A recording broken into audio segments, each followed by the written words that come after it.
أعوذ بالله من الشيطان الرجيم بسم الله الرحمن الرحيم الحمد لله رب العالمين والصلاة والسلام على سيدنا ونبينا أبي القاسم محمد اللهم صل على محمد وآل محمد وعلى آل بيته الطيبين الطاهرين لا سيما مولانا وسيدي صاحب العصر والزمان روحي وأرواح العالمين له الفداء وأجل الله تعالى فرجه الشريف أما بعد رب اشرح لي صدري ويسر لي أمري واحلل عقدة من لساني يفقهوا قولي. This evening is session number 4 as we've been going through the topic of knowing the Imam of our time. And last week we concluded with the review of the period of the minor occultation. And we looked at the 4 representatives, the 4 deputies which were appointed by the 12th Imam during that minor occultation period of 63 years. Today I want to look at after the occultation, what happens. Now even this theme or this topic, it can be branched out into multiple areas. But for today, I want to look at specifically the signs of the advent of our 12th Imam. What are the signs that will be seen around the world, around all of the world, all the countries, which would be heralding in the return of our 12th Imam? And when our scholars look at the signs of what will happen in the world, they divide them into 2 different categories. We have the definite signs, things that definitely will happen, that Allah has decreed and determined will occur. And we'll see what those are today. And we also have indefinite signs, meaning that these are not, they're not written in stone, so to speak. They can happen, they might not happen. Some of them, in terms of the indefinite signs, many of them have already been seen. And we'll probably look at that category as well. But there are multiple indefinite signs. Many of them deal with and relate to society on a whole and the level of moral depravity that society and humanity will get to. And again, there are many of those that we will also review at that point in time. So these are the 2 categories of the signs. Again, we just want to look at the one category today. And they are actually 5 different signs. So this is a very famous hadith that we have that comes to us from actually multiple personalities from amongst the Ahlul Bayt alayhimus salam. This particular one that we see comes from the 6th Imam, Imam Ja'far al-Sadiq alayhis salam, in which he gives us 5 definite signs before the dhuhur of the Imam. So he says in the hadith, لِلْقَائِمْ خَمْسُ عَلَامَات, that there are 5 definite signs for the return of al-Qa'im. He says that they are the appearance of Sufyaani, the appearance of al-Yamaani, a loud cry from the sky, the killing of a pure soul, what he calls a nafsul zakiyah, and the 5th is the caving in of the earth at a place called Bayda. So let's go over each of these. And again, there are a lot of details. We're not going through obviously the depth which many of our books and scholarly articles and scholars have spoken and written about. This is just more so to give us a better understanding, and then we can actually hopefully go and further research these 5 particular signs that we have. The first is an individual known as a Sufyaani. Now, in the hadith, he's called or referred to as somebody coming from the progeny of Abu Sufyan, so from this Bani Umayyah lineage.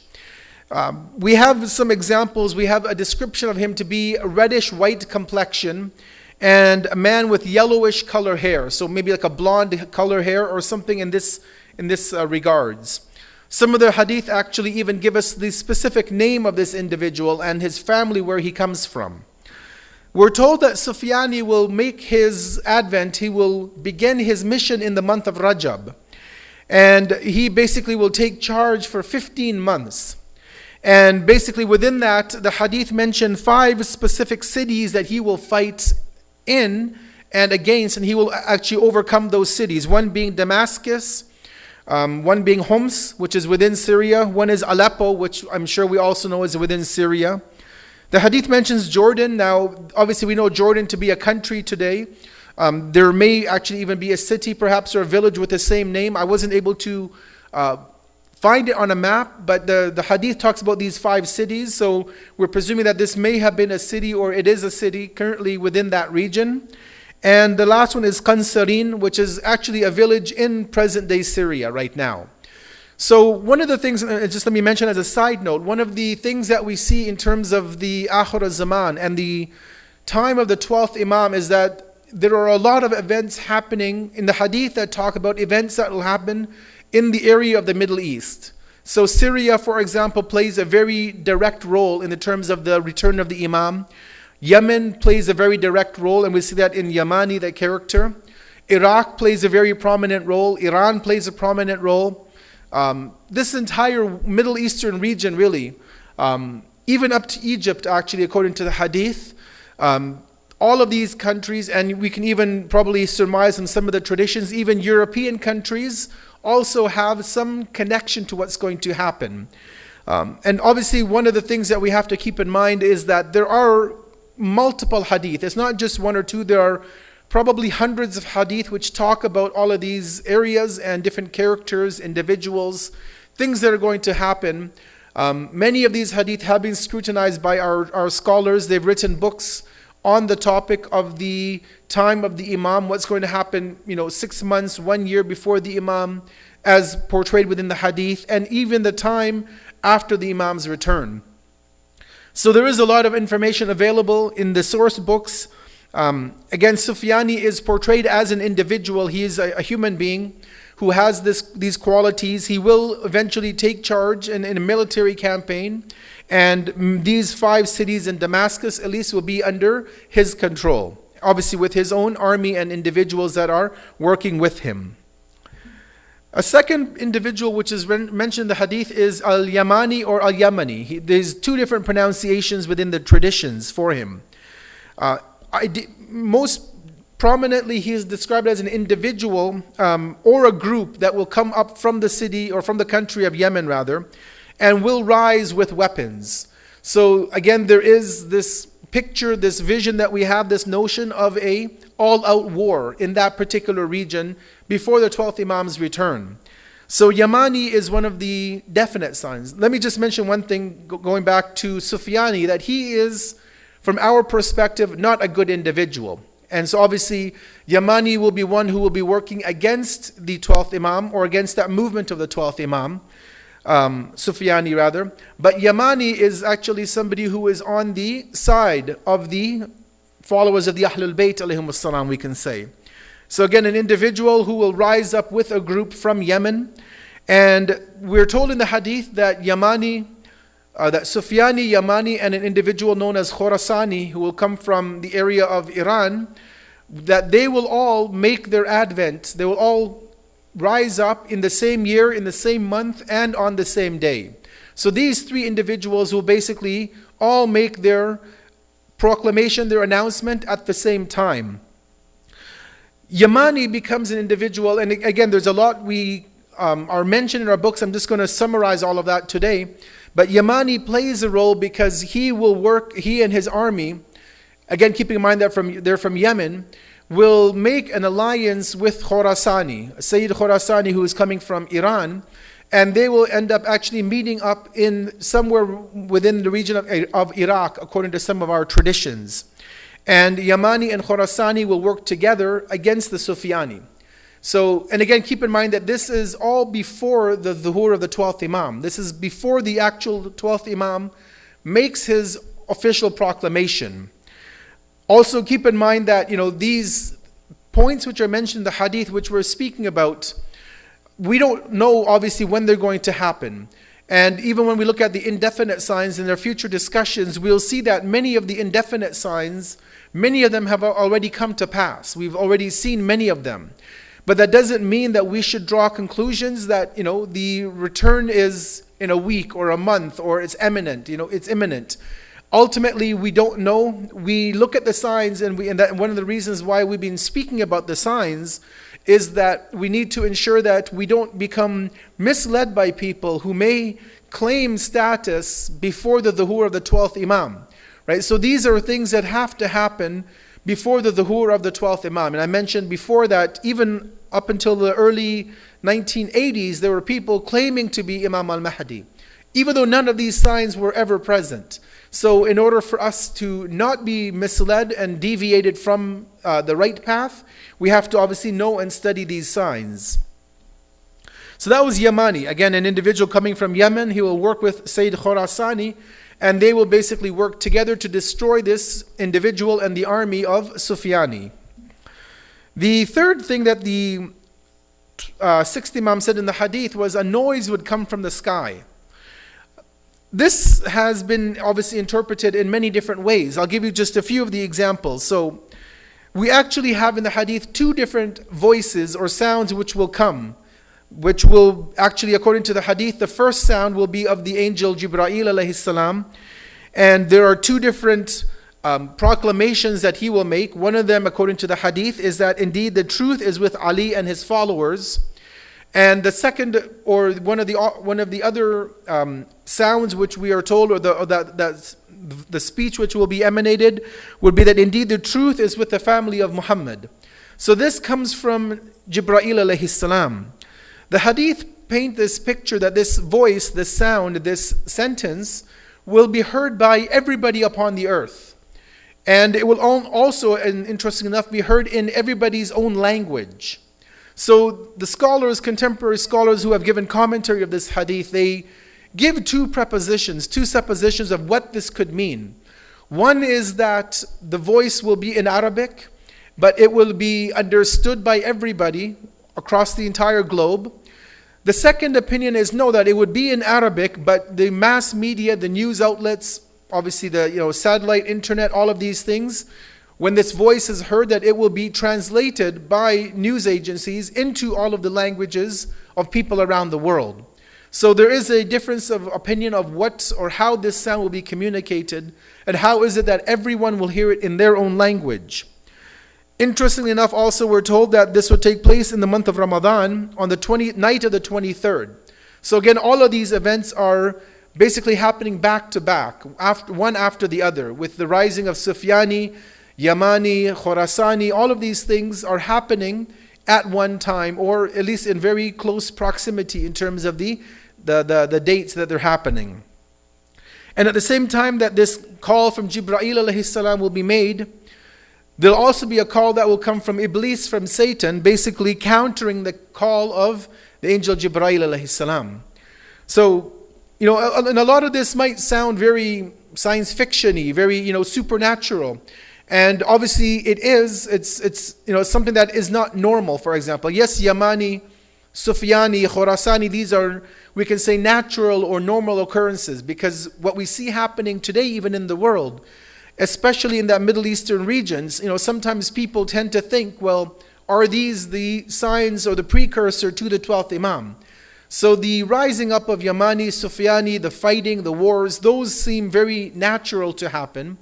But this sound that comes from the sky, this is definitely not a normal reality, right? It doesn't happen in even today's day and age, right? We don't have this phenomenon coming about.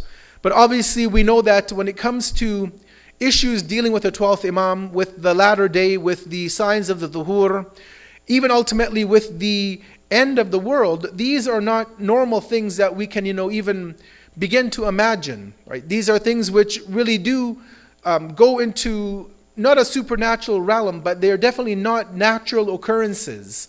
And so we have to keep that in mind, that sometimes, when we read these signs and we reflect on them, they may seem a bit far-fetched or perplexing because we haven't experienced anything like that in our time.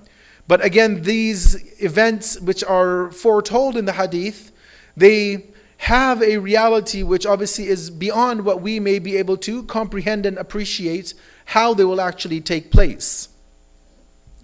The fourth of the 5 definite signs is the killing of a pure soul. What the hadith called is an-nafsul zakiyah. And this individual, we're told, will actually be a representative of the 12th Imam. He will be in Mecca on the 25th of Dhul Hijjah. He would be in Masjid al-Haram, between the Rukn and Maqam Ibrahim. And he will begin to make a proclamation. He will basically be reading out a commandment, an ordinance which the 12th Imam will have given him. And he will be in Mecca, he will make this proclamation, and according to the hadith sources, he will be killed by the government or the surroundings of the time. So he would be directly massacred, killed in the city of Mecca, within Masjid al-Haram. And in addition to him, actually, there are hadith that talk about two of his family members, one male and one female. And they will actually be tried, we can say, in a court of law, and they will be executed in Medina. And they will be hung or decapitated in the city of Medina of the Prophet.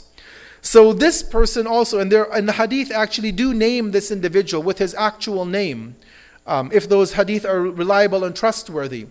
So this also becomes one of the definite signs that will happen. And as we know, I mean, this is a unique event because, as we know, right now for people who go for Hajj, it is haram, it's forbidden to even kill a fly while you're in the ihram. It's even haram, it's prohibited to even pull a flower or a tree out of the ground in the state of ihram. Because the city of Mecca is, as we know, it is a sacred city. It is, as even the name Masjid al-Haram, the inviolable or the sacred city. Any form of aggression or violence is impermissible within the precincts of the Kaaba and even really the city of Mecca. So for this event to take place, for a person to come and make this proclamation, then be killed in Masjid al-Haram, is again not a normal circumstance. I mean, it happened in the past. You can read up about a revolution that happened in the early 80s in Mecca, and the entire Kaaba was actually under siege. But that has not happened since that time. Right? There's been obviously peace and calm and tranquility, at least within the city of Mecca. But this shows us that the situation at the time nearing to the dhuhr of our Imam will become such that the government at the time, or whoever it is responsible, will feel it, their duty to kill this individual within Masjid al-Haram. And the fifth and final sign, and we'll end with this for tonight, is that the sinking of Bayda. Now, Bayda is a region between Mecca and Medina. It's an area between those two cities. And one of the things that we are told in the hadith is that army of Sufyaani that we spoke about, that once they have taken over those 5 cities in Syria, Damascus and Aleppo and those other places, Homs, that they will then make their way into the Hijaz, into what is now Saudi Arabia. And basically in that land between this area called Bayda, we have the forces of Yamaani and the forces of Khorasani, that they will basically work together, and this army of Sufyaani will be engulfed in a war in that region. They'll be in a war, and what ends up happening according to the traditions is that the earth literally opens up, and the army of Sufyaani is basically swallowed into the ground. Right? Today we see these, these sinkholes, as they call them. We see these things where the ground literally opens up and swallows even entire houses and large areas of land. So it's not far-fetched to believe that this would happen. Obviously, this would be more at a level of Allah intervening in this particular event. But whatever the case may be, whether it's a natural occurrence or a supernatural event, this land also plays a direct role. And so let me end with this, that basically these 5 definite signs are things that have to happen, that will happen according to the traditions, to herald in the return of our 12th Imam. So he will be around at that time, because at Nafs al-Zakiyah will be reading a proclamation from him. So he will be, in his, let's say, his return. But these 5 signs will basically mean that once they occur, and we're told that they will occur all in the same time frame, or within the same time frame, that the open return of our 12th Imam will then begin. And obviously from that point on, there is an entire different set of events which the hadith talk about that will be happening around the world, whether it be here, whether it be in the Middle East, and many other regions of the world where the hadith speak about, that we see that there will be a change within the situation of humanity at that point in time. Let me end here, and if there's any questions, we have a few minutes to take before prayer time. If not, then we'll conclude here. And inshallah, next week we will continue in this discussion looking at another aspect of the return of our 12th Imam. Sallu ala Muhammad wa ali Muhammad.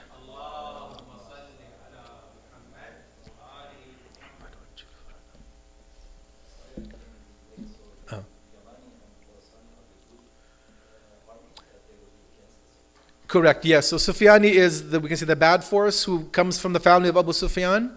And he will basically be fought by Yamaani, who is individual, and an army from Yemen, joined with Khorasani from what is now Iran, that they will join our army and forces together to work and to conquer Sufyaani. Yes. Another sign I heard of speech for Imam Ali alayhi salam Mm.